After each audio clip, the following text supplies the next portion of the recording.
Hello दोस्तों, GS वाला YouTube channel में आप सभी का स्वागत है। साइंस सीरीज में हम लोगों ने 3 वीडियो पहले देखा है और आज संडे है तो संडे को सीरीज का वीडियो नहीं आएगा। संडे को सुपर संडे के रूप में किसी भी एग्जाम के प्रीवियस ईयर के क्वेश्चन को कवर किया जाएगा। तो आज हम लोगों ने चूज किया है बिहार एसएससी सीजीएल के प्रीवियस ईयर क्वेश्चन को, जिसमें सीजीएल फर्स्ट और सीजीएल सेकेंड के क्वेश्चन को देखा जाएगा। तो चलिए आज शुरू करते हैं। आज का पहला प्रश्न, मानव शरीर में रक्तचाप नियंत्रित होता है, किससे नियंत्रित होता है? तो एक का ऑप्शन क्या सही है? अधिवृक्क ग्रंथि से। मानव शरीर में रक्तचाप नियंत्रित होता है किससे? अधिवृक्क ग्रंथि से। चलिए आज का दूसरा प्रश्न देख लेते हैं। वातावरण में सर्वाधिक प्रचुर गैस है, वातावरण में सर्वाधिक प्रचुर गैस है, कौन है? तो इसका भी आंसर क्या सही है? नाइट्रोजन। नाइट्रोजन जो है कितना प्रतिशत है? 78%। और ऑक्सीजन जो है आपका 21% है। तो चलिए आगे बढ़ते हैं। अगला प्रश्न है, अधातुएं सामान्यतः विद्युत की कुचालक होती है परंतु ग्रेफाइट विद्युत का सुचालक है, क्योंकि? तो इसका सही आंसर क्या होगा देख लीजिए। इसका सही आंसर है आपका ख, इसमें शिथिलता बद्ध इलेक्ट्रॉन होते हैं। क्या होते हैं? अधातुएं सामान्यतः विद्युत की कुचालक होती है परंतु ग्रेफाइट विद्युत का सुचालक है, क्योंकि इसमें शिथिलताबद्ध इलेक्ट्रॉन होते हैं। चलिए ये हो गया। आज का चौथा नंबर प्रश्न है, वैज्ञानिक एवं औद्योगिक अनुसंधान परिषद के अध्यक्ष कौन होते हैं? वैज्ञानिक एवं औद्योगिक अनुसंधान परिषद के अध्यक्ष कौन होते हैं? भारत के राष्ट्रपति की, भारत के उपराष्ट्रपति की, भारत के प्रधानमंत्री। तो इसका सही आंसर हो जाएगा ग, आपको भारत के प्रधानमंत्री। वैज्ञानिक एवं औद्योगिक अनुसंधान परिषद के अध्यक्ष कौन होते हैं? भारत के प्रधानमंत्री। अगला प्रश्न है, निम्नलिखित में से कौन सा बर्ड फ्लू वायरस है जिसे एवियन फ्लू वायरस भी कहा जाता है?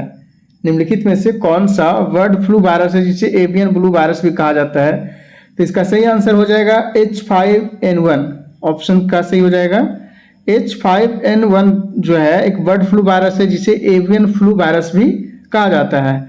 छठा नंबर प्रश्न है, मोबाइल सिम कार्ड में सिम का अर्थ क्या होता है? सिम का अर्थ क्या होता है? तो इसका सही आंसर हो जाएगा आपका ख number option, subscriber identity module. क्या है? Subscriber identity module. Serial first में पूछा गया सभी प्रश्न है, सभी प्रश्न इंपॉर्टेंट है। आपको इससे व्यू मिलेगा कि किस तरह के प्रश्न परीक्षा में पूछे जाते हैं। इसकी तैयारी का लेवल आपको पता चलेगा कि किस बुक से क्या तैयारी करना है, तो इसको ध्यान से देखिए। चलिए अगला प्रश्न देख लेते हैं। अगला है 7 नंबर प्रश्न, निम्न में से कौन सा भारी पिंड संयोग काल और रात्रि में आकाश में सबसे अधिक चमकता है? रात्रि में सबसे अधिक चमकता है। निम्न में से कौन सा भारी पिंड संयम काल या रात्रि में आकाश में सबसे अधिक चमकता है? तो 7 नंबर का सही आंसर हो जाएगा आपको घ, शुक्र। शुक्र जो है शाम में या रात्रि में अधिक चमकता है। इसे सुबह का तारा या शाम का तारा भी कहा जाता है। चलिए अगला देख लेते हैं। अगला प्रश्न है 8 नंबर प्रश्न है, समुद्रीय शीतल पवन बहती है। समुद्रीय शीतल पवन बहती है तो कब बहती है? दिन में भूमि से समुद्र की ओर। ऑप्शन का सही आंसर है इसका।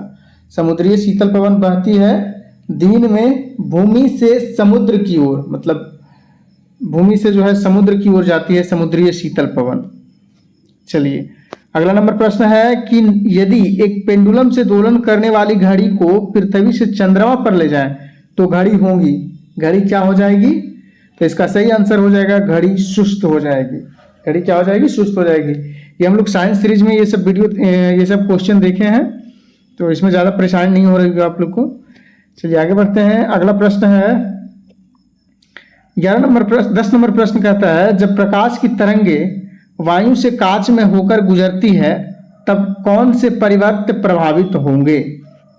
फिर से देखिए क्वेश्चन को, जब प्रकाश की तरंगे वायु से कांच में होकर गुजरती है तब कौन से परिवर्त प्रभावित होंगे?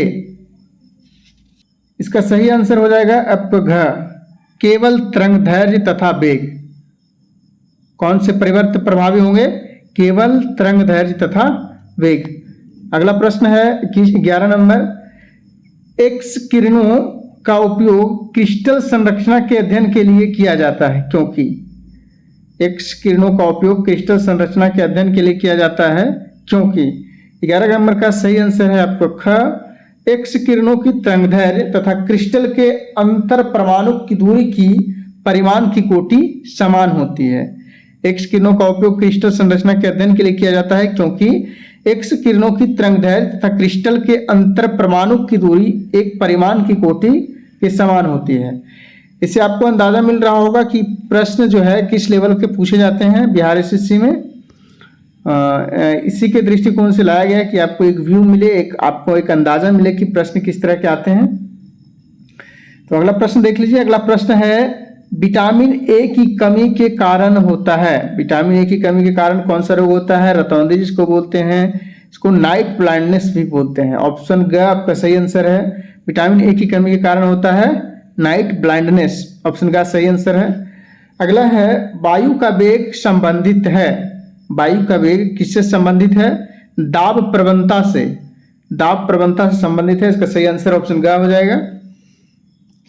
अगला प्रश्न है मनुष्य के शरीर में पैरों की हड्डियां हैं। मनुष्य के शरीर में पैरों की हड्डियां हैं कौन? ऑप्शन से इसको छांटना है। ह्यूमरस तथा यूरुअस्थि, फिबुला तथा उल्मा, फिबुला तथा टिबिया, टिबिया तथा बही प्रकोष्ठिता। तो इसका हो जाएगा आंसर ख, फिबुला तथा टिबिया। मनुष्य के शरीर में पैरों की हड्डियां कितनी होती है? यह है 26। टोटल हड्डी पैर में कितनी होती है? 26। और फिबुला तथा टिबिया जो है पैर की हड्डी है। चलिए अगला बढ़ते हैं, अगला प्रश्न देख लेते हैं। अगला है इंसुलिन उत्पादित होता है। इंसुलिन उत्पादित होता है कहाँ उत्पादित होता है? इसका सही आंसर है आपका ऑप्शन घ। ऑप्शन घ आपका सही है, पैंक्रियास अग्नाशय द्वारा। इंसुलिन उत्पादित होता है पैंक्रियास या अग्नाशय द्वारा। अगला प्रश्न है एस्बेस्टॉस के कारण होने वाला प्रमुख रोग है। इसका सही आंसर है आपका ऑप्शन का मेसोथेलियोमा। मेसोथेलियोमा एस्बेस्टॉस के कारण होने वाला रोग। अगला प्रश्न है प्रकाश संश्लेषण का अंतिम उत्पाद है। प्रकाश संश्लेषण का अंतिम उत्पाद क्या है? 17 का ऑप्शन का सही है कार्बोहाइड्रेट। प्रकाश संश्लेषण का अंतिम उत्पाद क्या है? कार्बोहाइड्रेट। अगला प्रश्न है निम्नलिखित में से कौन सा पदार्थ नाभिकीय रिएक्टर में मंदक का काम करता है? नाभिकीय रिएक्टर में मंदक का काम कौन करता है? भारी जल, जिसे D2O भी कहते हैं। नाभिकीय रिएक्टर में मंदक का काम D2O भारी जल। अगला प्रश्न है वह तापमान जिस पर सेंटीग्रेड तथा फ़ारेनहाइट थर्मोमीटर की रीडिंग एक समान होती है, माने दोनों की रीडिंग एक समान होती है किस तापमान पर? तो इसका सही आंसर हो जाएगा आपका -40 डिग्री। -40 डिग्री पर जो है दोनों का मान जो है रीडिंग बराबर होगा। अगला प्रश्न देख लेते हैं। अगला प्रश्न है पौधे में क्लोरोफिल बनाने के लिए कौन सा तत्व सहायक होता है? पौधों में क्लोरोफिल बनाने के लिए कौन सा तत्व सहायक होता है? इसका सही आंसर है आपका मैग्नीशियम। ख, क्लोरोफिल, पौधों में क्लोरोफिल बनाने के लिए कौन सा तत्व सहायक है? मैग्नीशियम। अगला प्रश्न है प्राकृतिक गैस का मुख्य अवयव है। प्राकृतिक गैस का मुख्य अवयव क्या है? मीथेन। ऑप्शन का सही आंसर है। चलिए आगे बढ़ते हैं। अगला प्रश्न है सीमेंट की ग्राइंडिंग प्रक्रम के अंतर्गत क्लिकर चूर्ण में जिप्सम मिलाने का उद्देश्य क्या है? सीमेंट की ग्राइंडिंग प्रक्रम के अंतर्गत क्लिकर चूर्ण में जिप्सम मिलाने का उद्देश्य है, क्या उद्देश्य है? तो इसका सही आंसर है आपका ग, सेटिंग के दर को त्वरित करना। सेटिंग की दर को त्वरित करना। अगला प्रश्न है मनुष्य के नेत्र के रेटिना पर प्रतिबिंब बनता है। मनुष्य के नेत्र के रेटिना पर प्रतिबिंब बनता है। इसका सही आंसर हो जाएगा ऑप्शन घ, वास्तविक तथा उल्टा। वास्तविक तथा उल्टा। मनुष्य के रेटिना पर कैसा प्रतिबिंब बनता है? वास्तविक तथा उल्टा। अगला प्रश्न है कंप्यूटर में वायरस संबंधित है।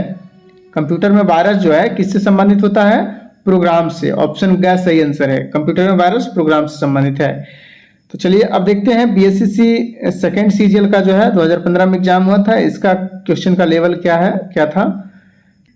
इसका पहला प्रश्न है भारत में हरित क्रांति के जनक कौन थे? भारत में हरित क्रांति के जनक कौन थे? इसका सही आंसर है ऑप्शन का एम.एस. स्वामीनाथन। भारत में हरित क्रांति के जनक कौन थे? एम.एस. स्वामीनाथन। अगला प्रश्न है, हरे रंग का पदार्थ जो पौधों में प्रकाश संश्लेषण करता है वह निम्नलिखित में से कौन है?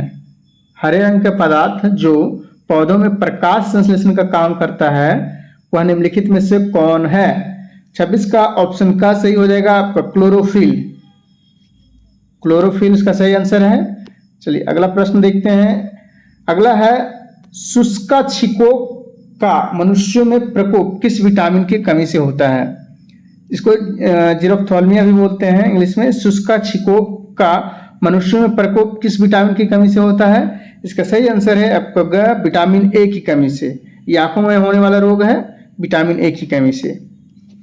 अगला प्रश्न है, प्रोटीन ऊर्जा कुपोषण का परिणाम है।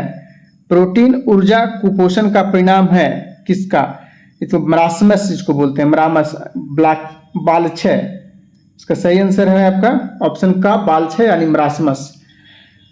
अगला प्रश्न है, निम्नलिखित में से किस स्थान पर छोटी जी का मान सर्वाधिक होगा?